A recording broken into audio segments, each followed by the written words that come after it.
My name is Chris Meyer. I am the plant manager at Progressive Turf Equipment. Our largest section of improvements that we've done with our quality systems that we implemented in here. And quality systems means a very similar system like ISO, the International Standards of Organizations. We are not ISO, but we have adapted to the similar techniques.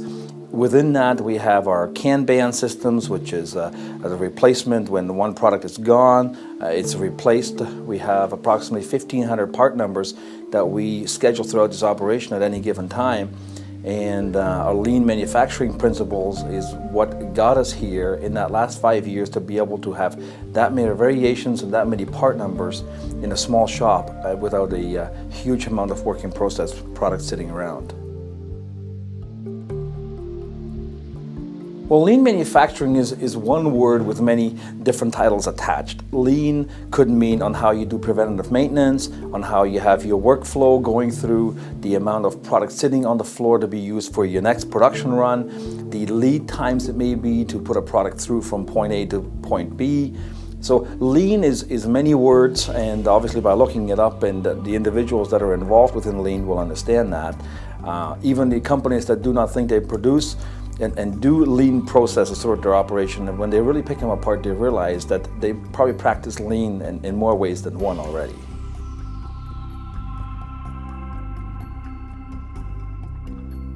Well, they extremely helped. We have to say they really helped.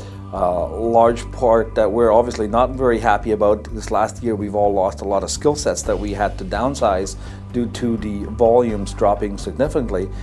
But being ready with the lean manufacturing, we were able to adapt and adjust and move across very quickly and almost painless. So I do not think that lean manufacturing any which way hurt us. I think it got us ready, it got us able, and it got us ready for the next step.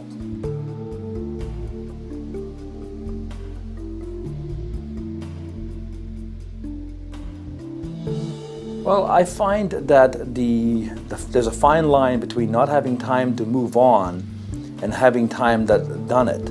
Well, that's a very fine line that you have to break out of that shell.